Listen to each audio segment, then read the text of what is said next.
So here we are for our Q&A, number 129. And we love these Q&As. Let's go ahead and get started. And I'd like to ask you guys a question. What do you like about the videos? Do you like the Q&As? Do you like the DIYs? I'm just curious what you guys like about the videos. Okay, go ahead and let's do a Q&A. I mean, what do you call these quotes? You ought to give a prize for the one that sees it all the way to the end and write it. Do you guys like us to do giveaways? I've given away CDs and books, and what would you guys like? And don't say give a computer away, you know. Daniel Lefko. How many grandkids do you have? We have 27, 15 girls and 12 boys. So it's pretty exciting to have that. And I'll post a picture of the grandkids right here. Okay, Jess Francine. Mama O, while it's still warm, can you and Papa O do a 24 hours in the treehouse? That would be fun, wouldn't it? No, I don't think we can talk Papa into that. Maybe when the weather cools a little. We don't do challenges. I don't do challenges. He doesn't like those. But what's a funny thing, real quick, while we're on that subject, when they first built the treehouse, it was a Sunday, and we thought, oh, let's go up and see it. And so I shut the trap door, and the handle wasn't on yet. And Papa, he goes, the handle's not on, don't shut that. And I was able to open it back up. I said, oh, see, we can get out. And so I shut it again, and we were up there for a few minutes. We said, okay, let's get down so we can go to church. And I couldn't get the trap door open. I mean, pulling it up. Yeah, I couldn't, because there was no handle on it yet. Fred hadn't put it on yet. And yeah, I thought, the 2x4s just were really snug. Yeah. And there's no way to pull it up. I tried and tried, and I could not get that open. How long were we up there? About 5-10 minutes. And I thought, how are we going to get out of here? The kids will be here for dinner in about 4 hours. And they have keys to get in, but nobody else has. We don't have a phone. We don't have any way to get out of there. And I was going to climb out the little window and then maybe hop down onto the bridge. And I thought, what are we going to do?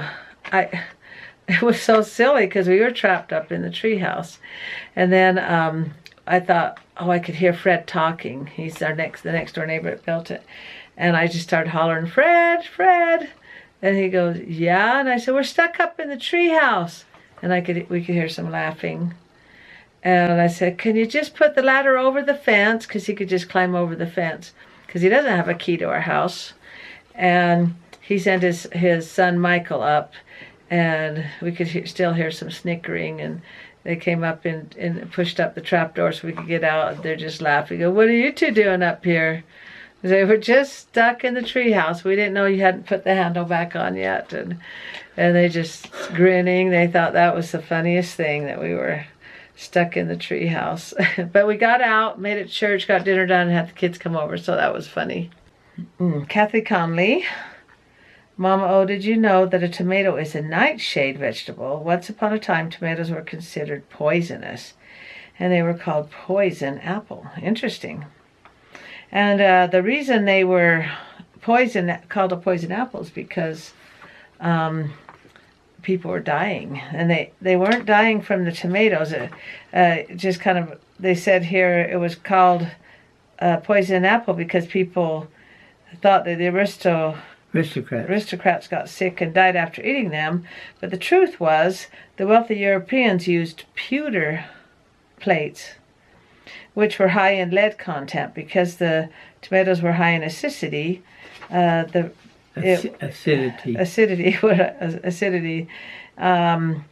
placed on this particular tableware, the fruit would leach lead from the plate, resulting in many deaths. You mean leak? Oh, leak. Yeah, oh, leak. Yeah. And no one made this connection for quite a while. Now, is this your comment? No, I Wikipedia'd it. Interesting, though, huh?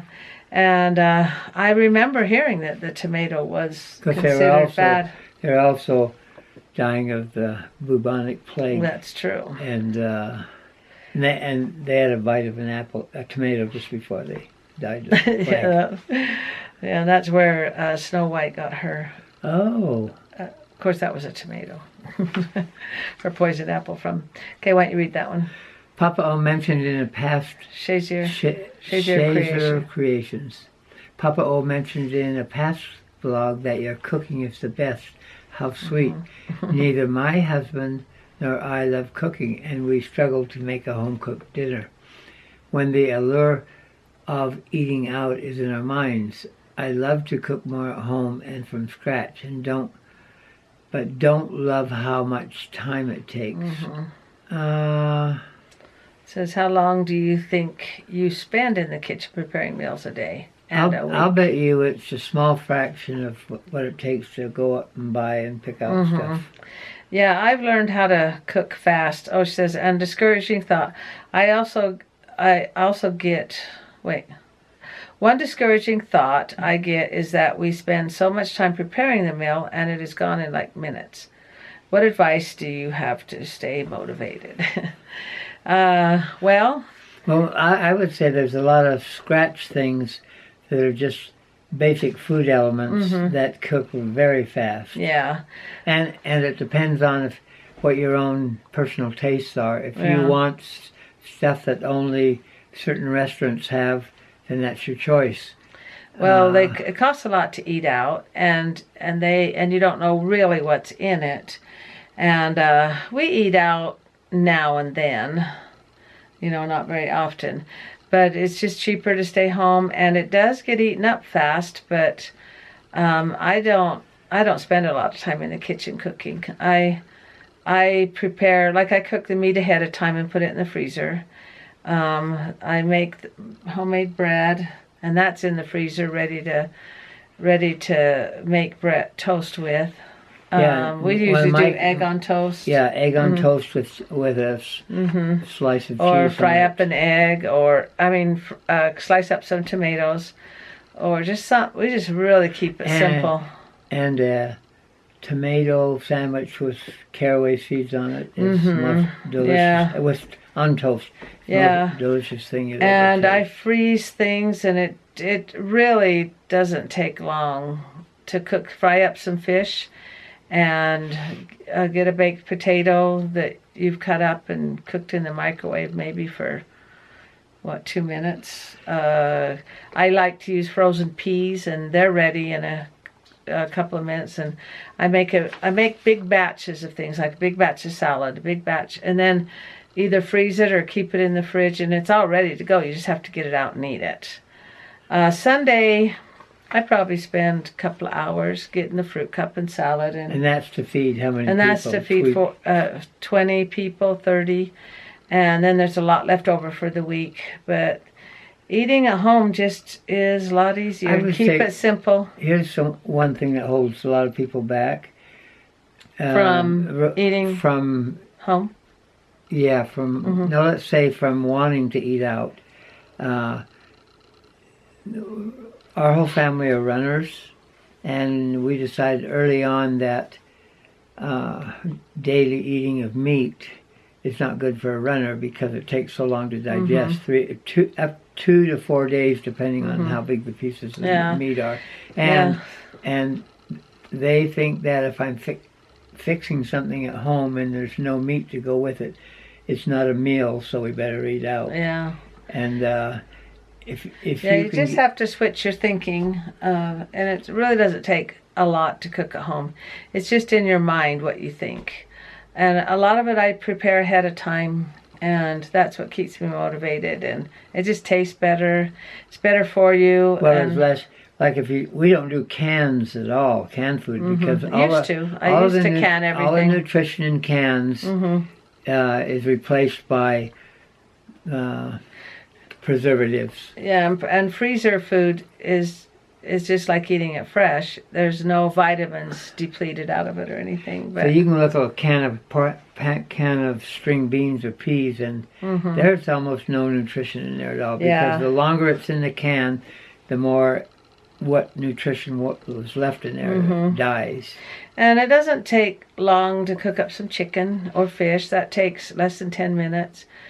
and it just doesn't take long. And then if you want to do the slow cooker meals, you just put everything in there and walk away. 8 hours later, you come back and it's all ready. I used to do those when the kids were little, but for me and Papa, we don't do so much. And then anything that's left over, you just save it and put it in the freezer and get it out later. Make sure you mark on the top of the lid what that is, or the bag. And don't be afraid. Don't think that leftovers are, don't turn your nose up to those. Those are pretty handy. You put those in the freezer and... But I would put if... You and the date. Put the date. Put a date. And what it is and inside. And seal them in something. Make sure it's sealed good. And a lot of times when I'm gone and I don't have time to make Papa, I'll think, oh yeah, let me look at the freezer what I've got. I'll have some soup in there or some, some kind of meal in there.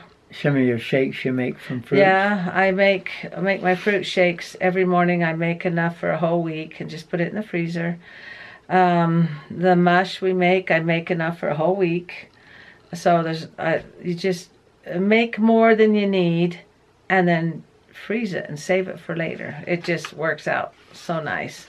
Okay, and also Shazier wants to know if do I have any siblings that have died, that passed away?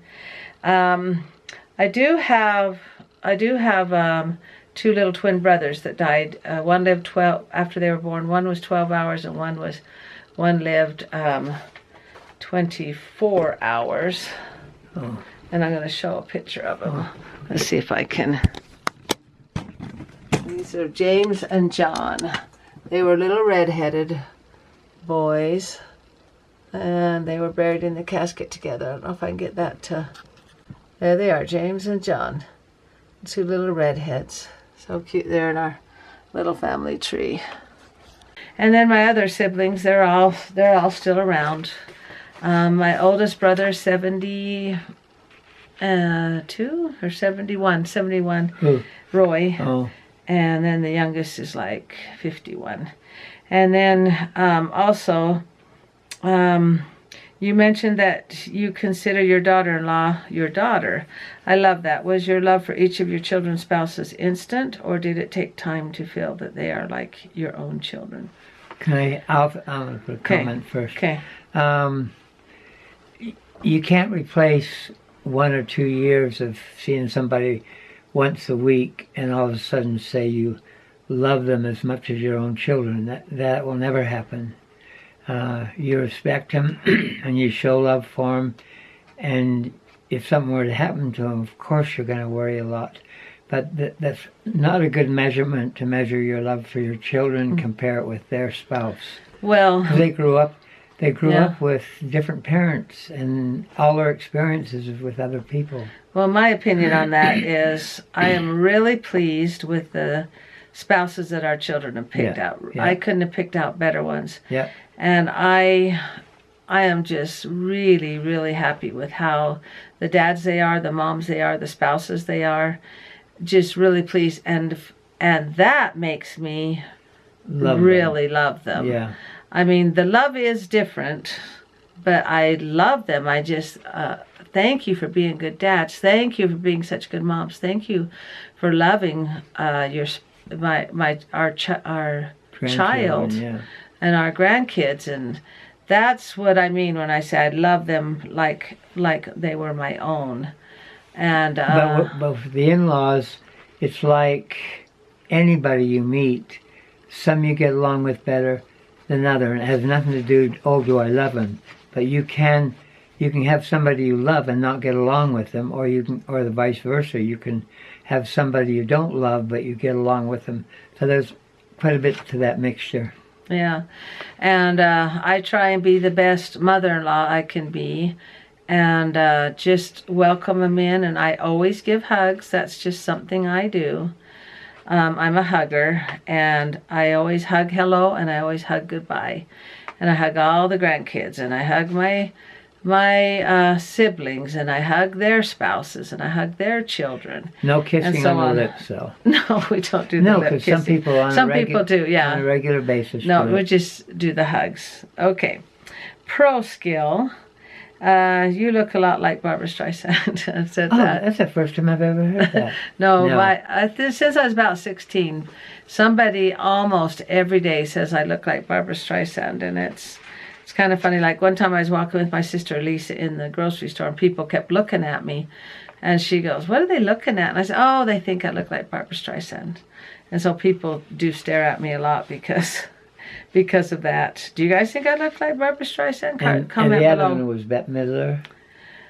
If my hair is really curly, some people say I look like Bette Midler, and But those are older stars. yeah, and with my bangs, when my bangs are straight and my hair is really straight, people say I look like Suzanne Summers. If I have my lips then you can really. tell what age group a person's in if they say you look like Barbara Streisand. Streisand, just because Yeah. she's probably in her 60s or 70s now, and she's not in, you don't hear much about her. Because my name's Roseanne, and they say, "Hi, Suzanne." She was an attractive Yeah, movie star. I know, she was. Still is. Okay, Just Francine, such a great get-together. Yeah, fun for the kids to do. Seems like they were, I think she's talking about the family pictures or a Sunday gathering or something. Seems very organized and plenty of food. How long do you think it takes April to prepare for a party that size? Oh, it must have been Evie's birthday party. Because we got out the snow cone stuff. I don't think it takes her long at all because she just has everything there. Like they get the snow cones out, they get the ice out, and then we always help her with the meals. But because she just has parties there a lot, with YouTube friends, with family, with neighbors, and she always just has everything ready to go. But that's a good question. It was a really fun party. I can't remember what we ate. Oh, Joanna did the cake, and then we just brought food down. Everybody brought something. Okay, last question. You want to read it? Yes. Does anyone in the family hate water? I will say that having lived in Europe and a lot of different cities and everything, water has different tastes, and some of it tastes good, some of it doesn't taste good. I only She drink. means swimming in it. No, you Swimming don't in know it. what she means. Because she was talking about when we went to we Oh, went swimming. I thought she meant drinking water. Yeah, swimming. Okay. Yeah. I Because don't she hate it, doesn't but like it. She doesn't like getting in the water.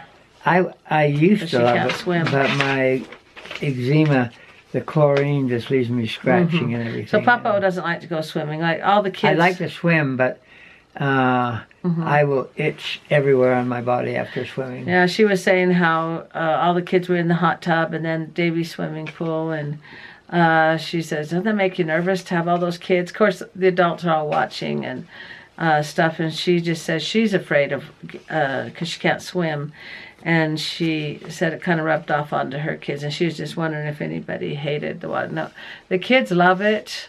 I hate getting in a swimsuit, but I love to swim. But Papa he, when you see the Cherry Hills video, you'll see that he did not want to go swimming for what he said. He doesn't, the chlorine doesn't mix well with his skin. So, thank you for the questions. That was a lot of fun, and make sure you keep the questions coming. And let's end with a couple of quotes. Is this the quote one? Mm-hmm. When you wake up every day, you have two choices. You can either be positive or negative. It's true. An optimist or a pessimist. I choose to be an optimist.